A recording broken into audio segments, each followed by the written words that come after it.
Okay, so good afternoon, everyone. So we're here for another episode of the Beyond Alpha podcast. Um, Today we're going to talk about how do you deal with losses, especially nowadays during the pandemic. A lot of things are changing, and one painful part of it is loss. Probably loss of loved one, loss of work, loss of something. Um, it's very timely yung pag-select namin ng topic na 'to kasi currently may nagsara na malaking TV station locally. I guess everybody's familiar with it. And for us, what caught our attention is all the people who are gonna potentially lose jobs. Although hindi pa naman 100% that it's not coming back on. Pero let's just briefly discuss on how we handle itong loss. How do we handle it, especially ngayong panahon ng pandemic?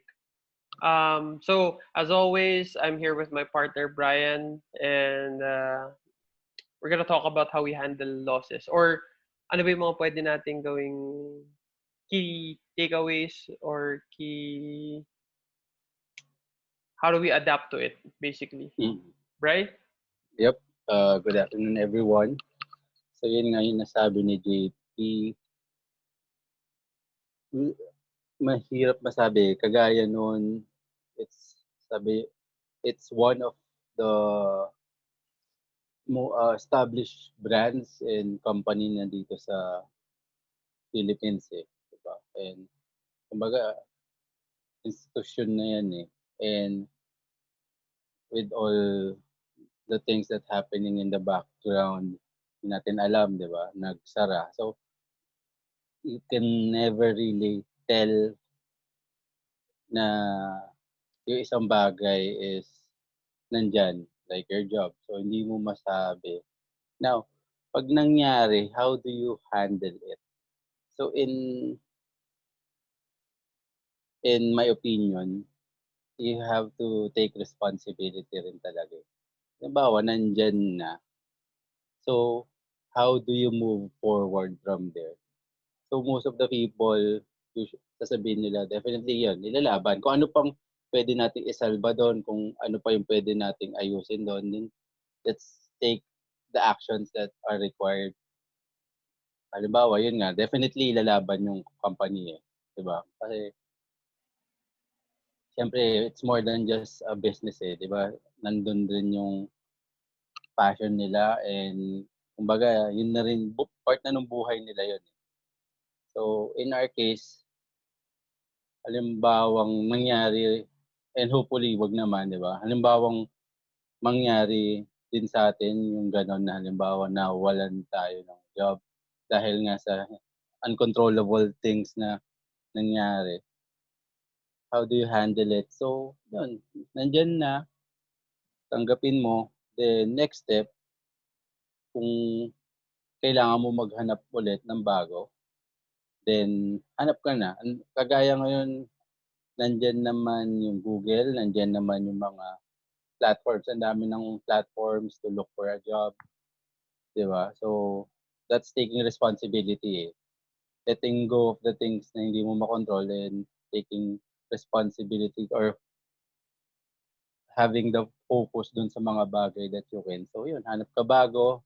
If you need a new skill para if mas marketable ka in a way, yung job skill na mas marketable or mas required with the current changes na nangyari, then take a course or 'di ba, aral ka ulit ng something new. Ang dami ng libre ngayon kung kailangan mo ng certification diyan. 'Yun, hanapin mo. Google is the key eh, 'di ba? Or anumang search engine gamit mo. So, it's fearful and nakakatakot ngayon dahil yun nga, hindi mo pa alam yung gagawin. Pero basically, may magagawa ka. Yun yung pinaka gusto ko lang iparating na nangyari, masakit. Mangyari man yan sa'yo, mawalan ka ng trabaho, mawalan yung family member, it would definitely hurt. Masakit yan. But how do you get back from it? Paano ka tatayo? Paano ka babangon? by taking charge, by taking responsibility. You need, if you need, yun nga, like what I've said earlier, if you need a better skill, if you need a new skill, you need a certification, get it. Tapos apply lang, apply, and rejections will be there. Kung nag-apply ka bago, your rejections will be there. Pero you have to keep on going hanggat buhay ka. It is never over. So, take all the lessons that you can dyan sa nangyari ngayon. Then grow from it. Take it as something na pwede mong paghugutan ng lakas to move forward. Yun yung sa akin. Ikaw, pre, anong take mo yung dyan sa pag-handle ng loss? Um, since you focused on the loss of jobs, sige, doon na lang muna tayo. Kasi loss of a loved one is, for me, should be discussed in a different session, I guess. It's gonna be Mm-hmm. too long for that. So, Mm-hmm. okay. So, ako, personally, it's really tough mawala ng income sa panahon yan, especially all of the uncertainty that's surrounding us sa environment natin. Um, but I'd like to offer a few things a few things for yung mga tao, most especially yung mga taong naapektuhan. Um, so, number one, gusto ko lang i-remind, or I'm not sure if you're familiar with the concept of having an emergency fund. Although we're not gonna discuss it right now, but if you're somebody who has an emergency fund, then it's good for you. If you're somebody who's just heard of this concept, it's something like this. You're gonna have to prepare 3 to 6 months of your salary, but yung goal talaga nun is just in case mawalan ka ng income, meron ka na itabing pera. Okay. So that's the first thing lang na gusto ko ipaalala sa mga tao. Um, meron kasing emergency fund for health emergencies eh, yung tipong may kailangan isugod sa ospital, etc. etc. Tapos, if it's possible also na magtabi ka pa ng certain amount ng pera just in case mawala kayo ng trabaho, that would be nice. Pero, obviously, not everybody has the liberty para makapagtabi ng ganun. It's just something good to think about, or maybe in the future, pag nakaka kayo ng pera, it's something na pwede nyo paglaanan. Okay, so, two things for me. Yung sinabi ni Brian that you have to move forward, yeah, that's right. But how do you move forward?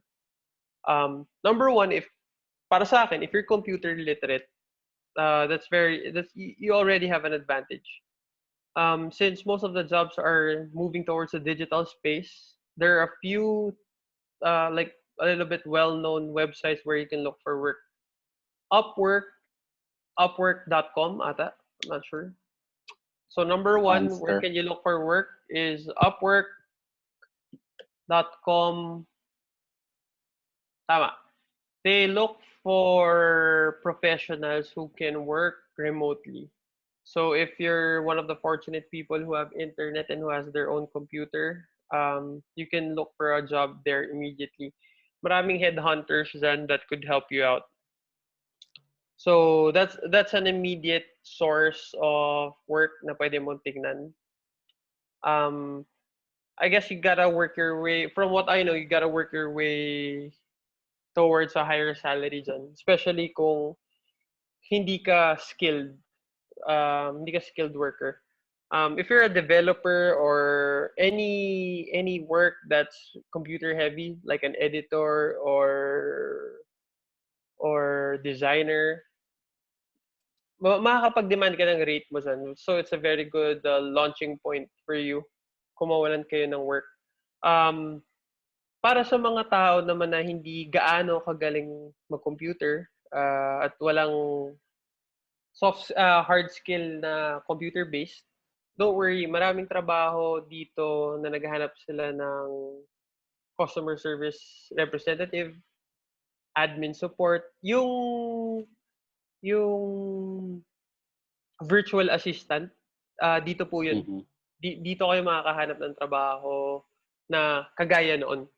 So, First thing is you really have to work on yung resume nyo sa mga kumbaga nakapag-aral at alam niya madali gumawa ng resume. Pero sa mga hindi, kailangan po ninyo gumawa ng resume. Ang pinakaimportante pong laman siguro nun is kung ano yung inyong job experience, kung ano yung mga alam nyo at kaya nyong gawin. Okay. Anyway, ito naman po is the same process as parang may interview. Okay. So, one very good launching point is Upwork. Kung nag-apply kayo ng mga trabaho doon at it's taking a long time for somebody to call you up, probably you could also update, number two for me is you could also update your LinkedIn profile. Marami pong employers doon na Mm. nagtitingin-tingin ng mga tao. The problem is, syempre they're gonna look for you at hindi ikaw yung mismo nag-apply. Pero there are also companies na pwede mo pagpasahan ng resume. So, ito po is a little bit of concrete steps na pwede niyong gawin just in case mawalan po kayo ng trabaho sa panahon ngayon. And number three, for me na pinaka kitang-kita ngayon is magbenta po kayo ng any produce or anything na kaya nyong gawin with your two Mm. hands and with your resources, how limited they may be. So sa panahon ngayon, kung mapapansin niyo po, malamang if you are even listening to this, you have access to the internet and you're very familiar with Facebook. So, makikita nyo kung gaano karami sa atin yan na nagtitinda, even within their own communities lang, ng kung ano-anong mga goodies, mga pagkain kadalasan. I've been talking to a few people na nagbebenta online ngayon. And sabi nila, they're earning more now kesa nung normal yung araw. With Mm. itong nila. Malakas ngayon eh. Especially yung mga kapitbahay nyo, gusto rin nila kayo tulungan eh. Gusto nila bumili sa inyo. I mean, that's what I've been experiencing dito sa area namin. So, sa akin, yun lang. Obviously, nakakalungkot, mahirap tanggapin kung sakaling mawalan kayo ng work sa panahon ngayon. Kagaya ng marami, especially kung ang kliyente nyo is nag-work sa mga industriya na apektuhan ng COVID, malaki po chance na mawalan tayo ng trabaho ngayon. But meron pong concrete steps na pwede tayong gawin to handle itong loss of work. So again, uulitin ko lang po, number one is Upwork. Diyan po makakahanap kayo ng mga trabaho online na pwede gawin over the internet if you have your own phone, if you have your own computer and your own internet connection. Number two, if you don't have those, I really encourage you to update your LinkedIn profiles. LinkedIn naman po, marami po tumitingin na mga recruiter dyan and makakahanap din po kayo ng trabaho. And number three, para sa akin, pinakamabilis na pwedeng gawin po is magtinda kayo ng kahit na ano at pumasok kayo sa mga Facebook group ng within your community kung nakatira kayo sa subdivision o sa isang barangay ninyo, magbenta po kayo dun. At sigurado ako sa panahon ngayon may bibili. Obviously, syempre yung presyo nyo po, it has to be kumbaga para dun sa market na pinagbebentahan nyo. Sa akin, yun po yung 3 steps that could help you move on just in case you're gonna experience a loss of work ngayon, loss of income. Napakahirap po pero maraming way para kahit paano is maitawid natin, especially habang itong lockdown. Right? Yun, pare. Ako, I do agree dun sa binanggit mo about emergency fund.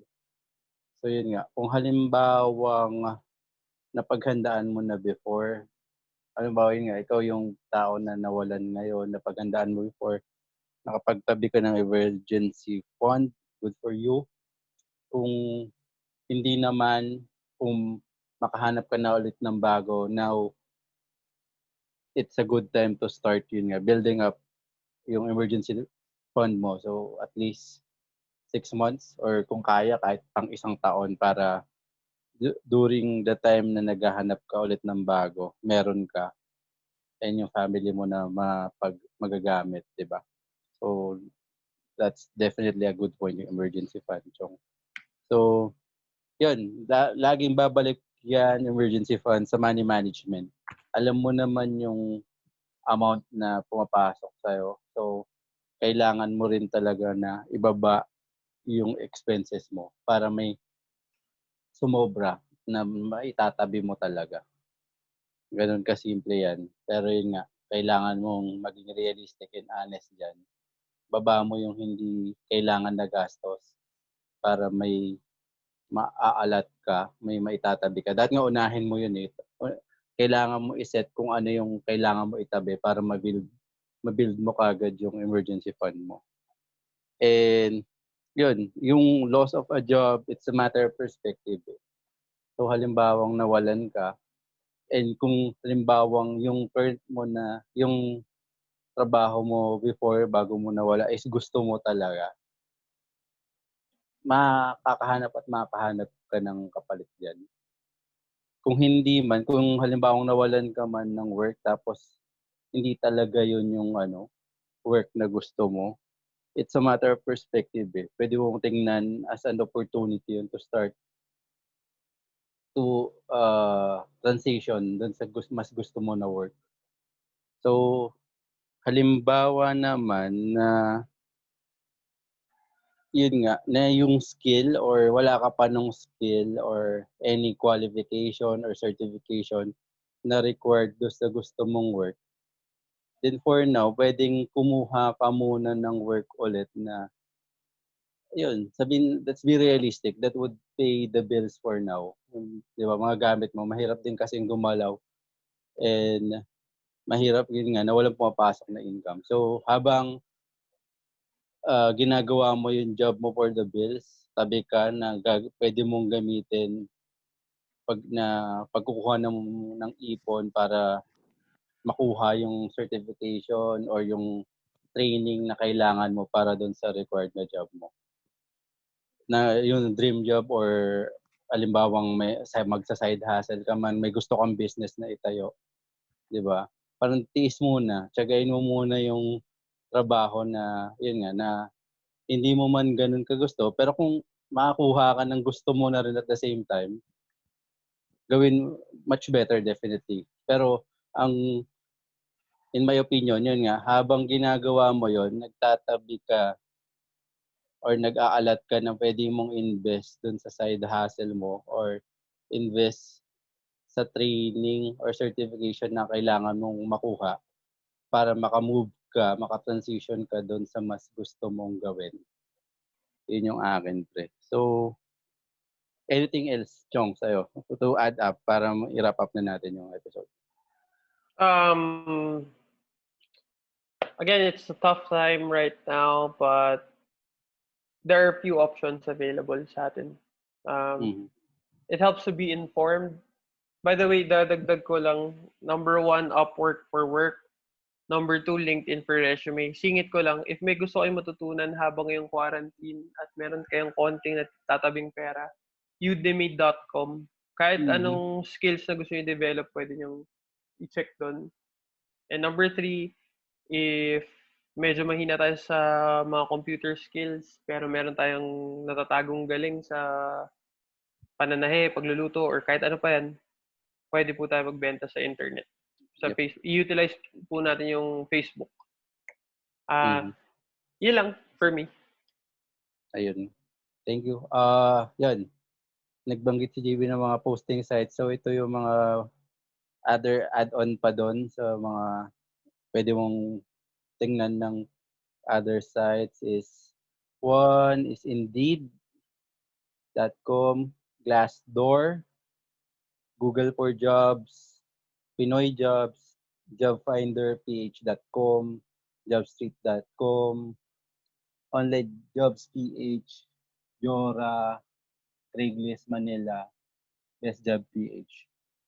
Pero agree din ako sa sinabi ni JP na halimbawang magaling ka ng manahe or magaling ka ng mag-bake, 'di ba? Yang mga nagagawa mo it's a matter of marketing. Kailangan lang maging aware yung mga tao, uy, binibenta mo pala yung mga creations mo, yung mga nabibake mo, yung mga tinatahi mo. So, it's heads up mo, yung mga kaibigan mo or post ka lang sa Facebook. Free yun eh. Free yung pag-post eh. So, ngayon, siyempre, habang nag-umpisa, habang di pa alam ng mga tao na existing ka na or nagbebenta ka, siyempre, yun eh, yun yung mahirap dun eh. Siyempre, nag-uumpisa ka, so hindi pa agad-agad papasok yung kita eh. So, kailangan tiyagain mo yung stage na yon na malaman ng mga tao na you exist, you're selling something. So yun, and matry nila kung talagang malupit naman talaga yung gawa mo, definitely ano na lang yan eh. Kumbaga malalaman na ng marami ng makakaalam ng binebenta mo. So, tiyaga guys. Mahirap sa umpisa and definitely as it goes on. Pero the more, since you love it, since confident ka dun sa gawa mo, definitely dadami yung makakaalam and magkakagusto dyan sa gawa mo. So, that's it guys. Thank you for your time. Thank you. Stay safe, stay strong. Kung ano man yung naging loss, nagka-loss man or hindi, as long as buhay tayo, we keep on going. Thank you guys. Good night.